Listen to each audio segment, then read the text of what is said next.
Eu, como psicanalista, eu sempre olhei para a religião, né, mais pro lado da crença.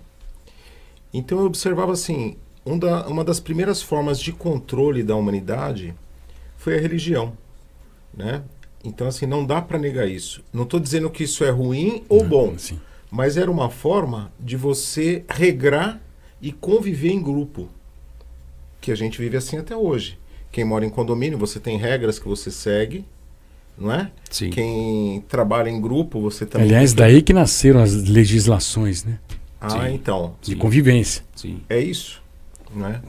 Então eu sempre tinha esse olhar mais técnico psicanalítico diante das pessoas. Mas depois de 300 atendimentos eu comecei a observar o seguinte: eu não posso me limitar às técnicas que eu conheço, tá? Porque as pessoas evoluem